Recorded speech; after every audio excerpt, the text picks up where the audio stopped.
Chapter 8 बल तथा गति के नियम।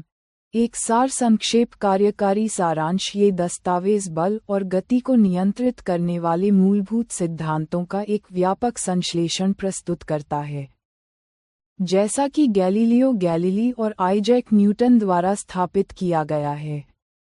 इसका केंद्रीय तर्क ये है कि किसी वस्तु की गति की अवस्था में परिवर्तन केवल एक बाहरी असंतुलित बल के अनुप्रयोग के माध्यम से होता है। वस्तुएं स्वाभाविक रूप से अपनी गति की वर्तमान स्थिति, विराम या एक समान वेग को बनाए रखने का प्रयास करती हैं। इस गुण को जड़त्व कहा जाता है। न्यूटन के गति के 3 नियम इन अवधारणाओं को व्यवस्थित करते हैं। प्रथम नियम, जिसे जड़त्व का नियम भी कहा जाता है, ये स्थापित करता है कि कोई वस्तु तब तक अपनी स्थिर अवस्था या एक समान गति में बनी रहती है जब तक कि उस पर कोई असंतुलित बल कार्य न करे। किसी वस्तु का द्रव्यमान उसके जड़त्व का मात्रात्मक माप है। द्वितीय नियम, बल, द्रव्यमान और त्वरण के बीच मात्रात्मक संबंध प्रदान करता है, जिसे प्रसिद्ध समीकरण F मा द्वारा व्यक्त किया गया है। ये संवेग, द्रव्यमान और वेग का गुणनफल की अवधारणा भी प्रस्तुत करता है और बल को संवेग में परिवर्तन की दर के रूप में परिभाषित करता है। अंत में, तृतीय नियम ये स्पष्ट करता है कि बल हमेशा समान और विपरीत क्रिया प्रतिक्रिया युग्मों में मौजूद होते हैं जो 2 अलग अलग वस्तुओं पर कार्य करते हैं। ये सिद्धांत घर्षण से लेकर खेल और वाहन सुरक्षा तक के विभिन्न व्यावहारिक अनुप्रयोगों को समझने के लिए आधार प्रदान करते हैं। 1. गति और बल की अवधारणा। गति और उसके कारणों की समझ सदियों से विकसित हुई है। प्रारंभिक दार्शनिकों का मानना था कि किसी वस्तु की प्राकृतिक अवस्था विराम की होती है।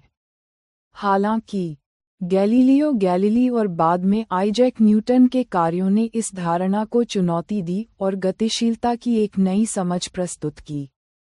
बल की परिभाषा।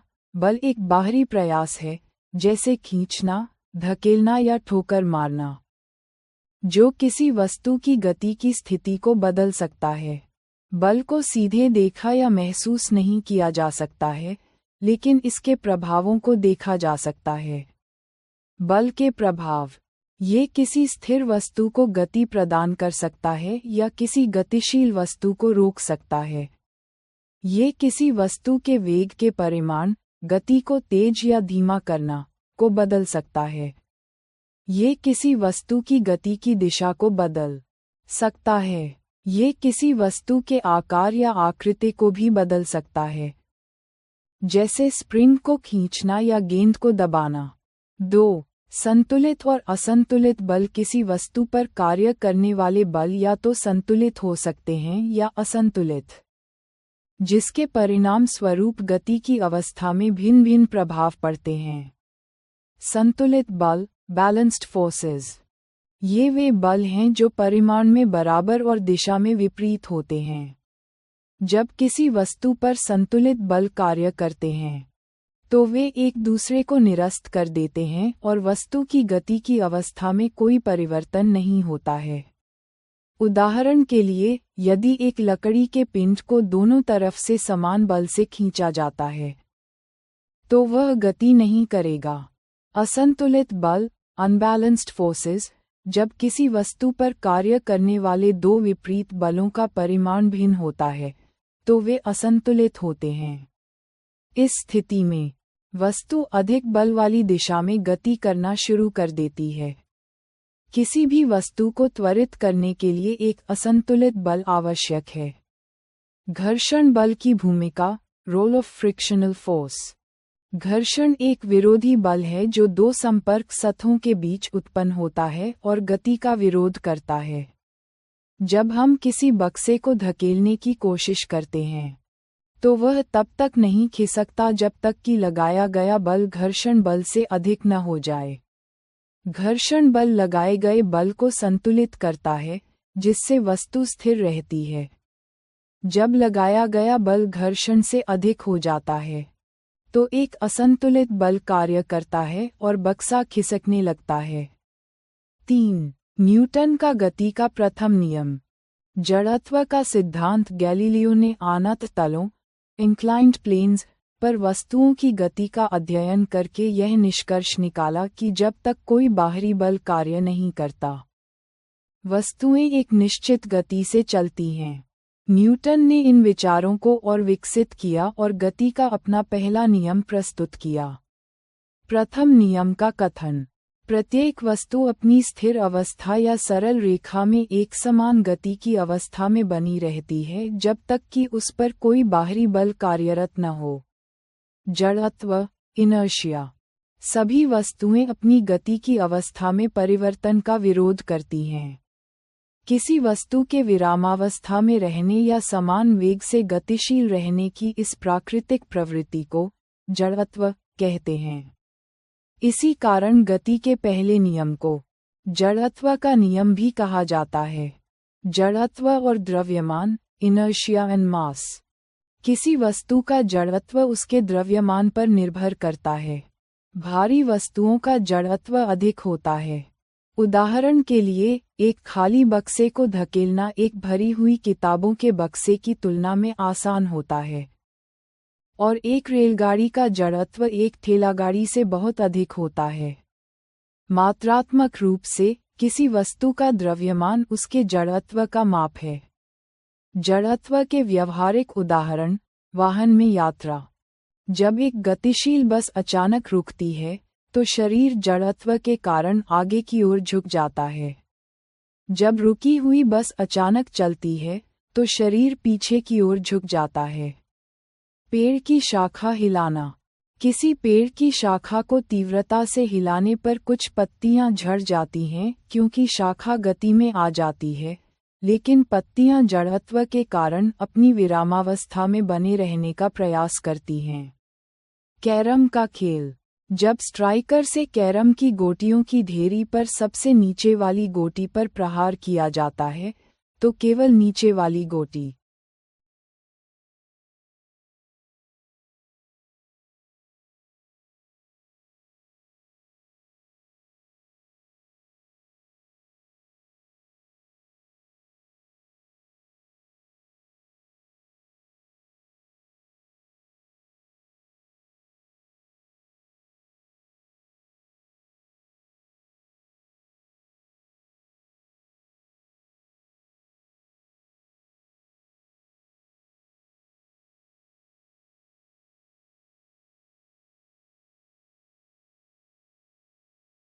बाहर निकलती है, जबकि बाकी गोटियां जड़त्व के कारण लंबवत नीचे गिर जाती हैं।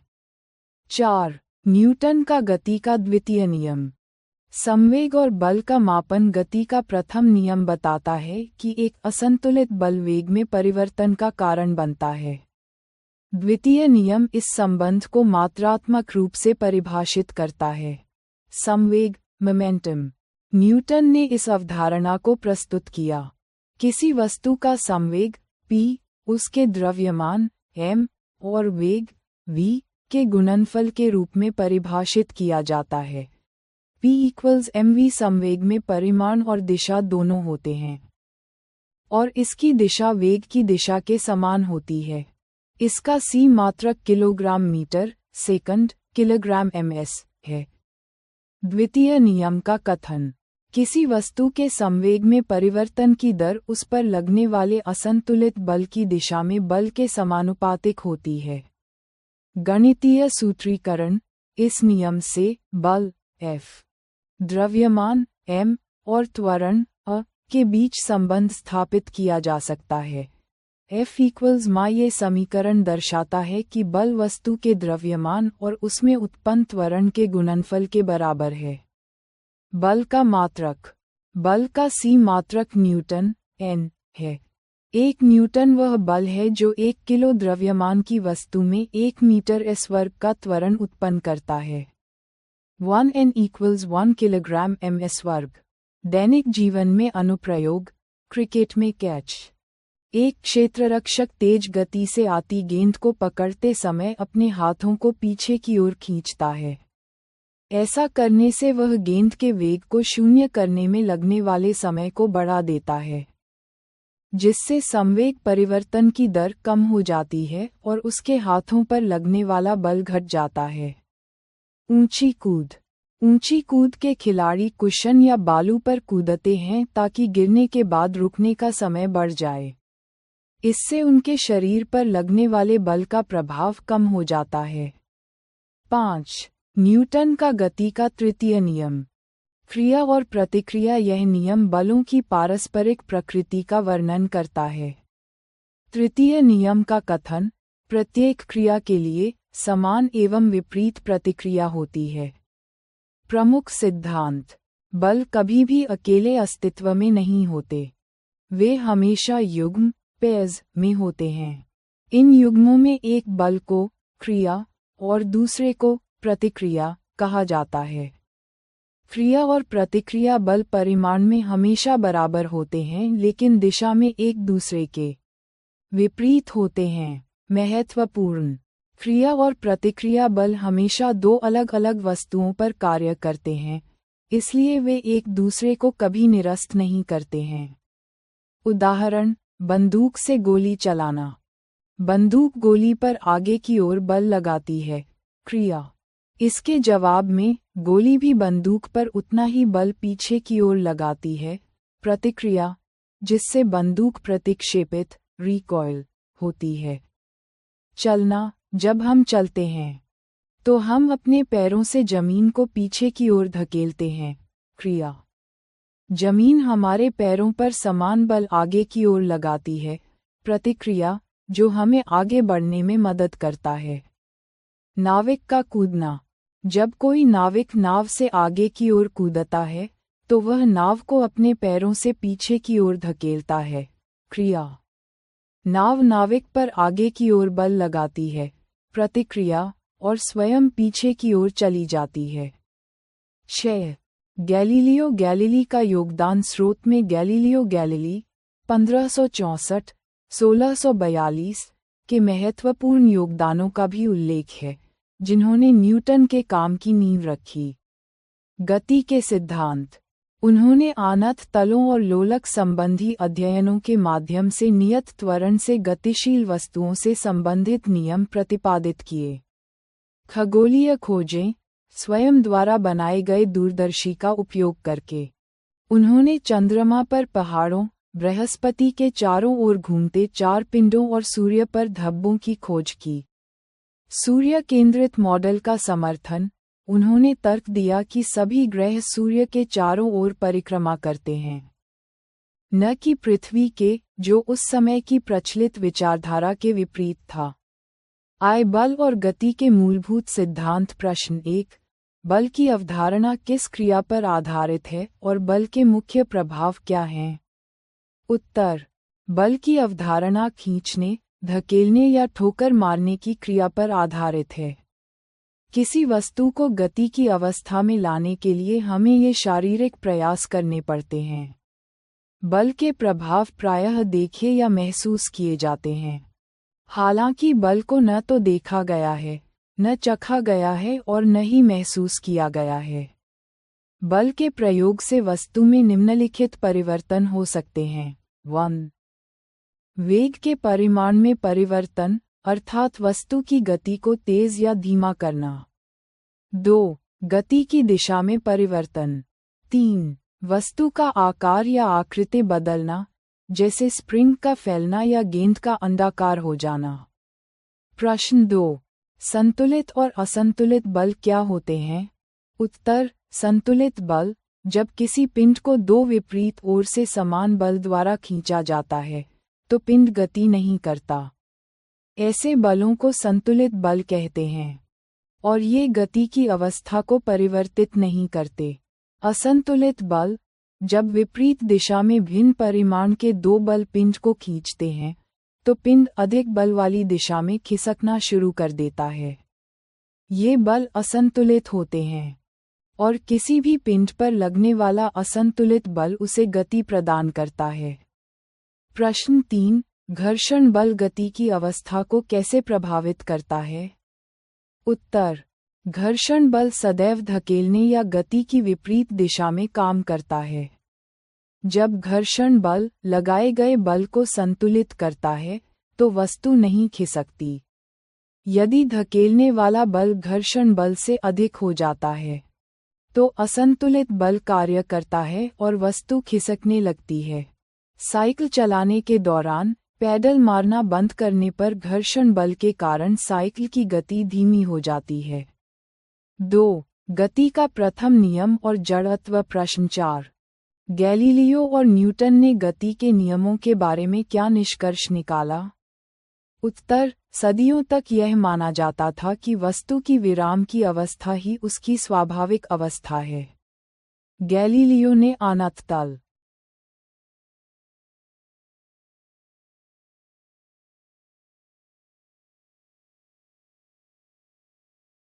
इंक्लाइंड प्लेन पर वस्तुओं की गति को देखकर यह निष्कर्ष निकाला कि जब तक कोई बाह्य बल कार्य नहीं करता, वस्तुएं एक निश्चित गति से चलती हैं। यदि घर्षण रहित अनंत तल पर गोली को क्षैतिज कर दिया जाए, ढाल शून्य कर दी जाए, तो गोली मूल ऊंचाई प्राप्त करने के लिए लगातार चलती ही रहेगी। न्यूटन ने गैलीलियो के विचारों को विकसित किया और गति के 3 मौलिक नियम प्रस्तुत किए। प्रश्न 5। गति का प्रथम नियम या जड़त्व का नियम क्या है? उत्तर: गति का प्रथम नियम है, प्रत्येक वस्तु अपनी स्थिर अवस्था या सरल रेखा में एक समान गति की अवस्था में बनी रहती है जब तक कि उस पर कोई बाहरी असंतुलित बल कार्यरत न हो। दूसरे शब्दों में, सभी वस्तुएं अपनी गति की अवस्था में परिवर्तन का विरोध करती हैं। इस प्रवृत्ति को जड़त्व, इनर्शिया कहते हैं। प्रश्न 6। जड़त्व और द्रव्यमान में क्या संबंध है? उत्तर: वस्तु का जड़त्व उसका वह प्राकृतिक गुण है जो उसकी विराम या गति की अवस्था में परिवर्तन का विरोध करता है। किसी वस्तु का द्रव्यमान उसके जड़त्व की माप है। जिन वस्तुओं का द्रव्यमान अधिक होता है, उनका जड़त्व भी अधिक होता है, जैसे रेलगाड़ी का जड़त्व ठेलागाड़ी से अधिक होता है। द्रव्यमान का सी मात्रक किलोग्राम, केजी है। प्रश्न 7। दैनिक जीवन में जड़त्व के नियम को कैसे समझा जा सकता है?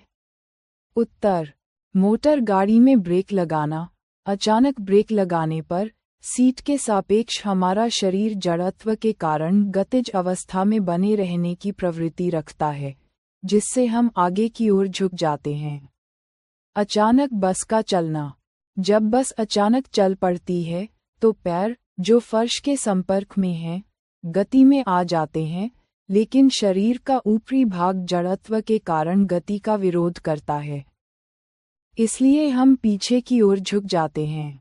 ताश के पत्ते से सिक्का गिराना, ताश के पत्ते को तेज क्षैतिज झटका देने पर सिक्का अपने विरामावस्था के जड़त्व के कारण ग्लास में नीचे की ओर गिर जाता है, क्योंकि वह अपनी विरामावस्था को बनाए रखना चाहता है।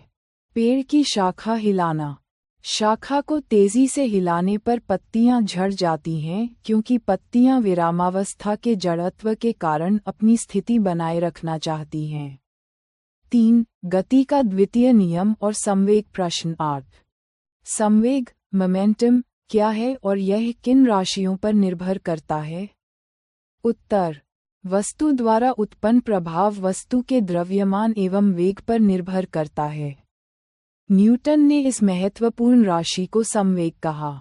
संवेग p को वस्तु के द्रव्यमान m और वेग v के गुणनफल से परिभाषित किया जाता है। p = mv। संवेग में परिमाण और दिशा दोनों होते हैं। इसकी दिशा वही होती है जो वेग v की होती है। संवेग का c मात्रक किलोग्राम मीटर प्रति सेकंड, किलोग्राम ms/1 होता है। प्रश्न 9। गति का द्वितीय नियम क्या है? उत्तर: गति का द्वितीय नियम ये बताता है कि किसी वस्तु के संवेग में परिवर्तन की दर उस पर लगने वाले असंतुलित बल की दिशा में बल के समानुपातिक होती है। चूंकि असंतुलित बल से वेग में परिवर्तन होता है, यानी त्वरण उत्पन्न होता है, इसलिए बल ही संवेग को भी परिवर्तित करता है। यह नियम बताता है कि संवेग में परिवर्तन केवल बल के परिमाण से नहीं होता, बल्कि उस समय से भी होता है जितने समय तक बल लगाया जाता है। प्रश्न 10। बल के लिए गणितीय सूत्र क्या है और बल का सी मात्रक क्या है? उत्तर, गति के द्वितीय नियम की गणितीय गणना से बल F का सूत्र प्राप्त होता है। F इक्वल्स मा, जहाँ m द्रव्यमान और त्वरण है। बल का सी मात्रक किलोग्राम ms घटाव 2 है, जिसे न्यूटन कहते हैं। इसे n द्वारा प्रदर्शित किया जाता है। 1 न्यूटन बल वह है जो 1 किलोग्राम द्रव्यमान वाली वस्तु में 1 मीटर s घटाव 2 का त्वरण उत्पन्न करता है। प्रश्न 11। क्रिकेट में कैच लेते समय खिलाड़ी अपने हाथ पीछे क्यों खींचते हैं? उत्तर, क्षेत्ररक्षक तेज गति से आती गेंद को लपकते समय अपने हाथ को पीछे की ओर खींचते हैं। ऐसा इसलिए किया जाता है ताकि गेंद के वेग को शून्य करने में अधिक समय लगे। जब समय बढ़ाया जाता है, तो संवेग परिवर्तन की दर कम हो जाती है, जिससे गेंद का प्रभाव, बल, हाथ पर कम पड़ता है और चोट लगने की संभावना कम हो जाती है। गति का तृतीय नियम। प्रश्न 12। गति का तृतीय नियम क्या परिभाषित करता है और क्रिया तथा प्रतिक्रिया बल कहाँ कार्य करते हैं?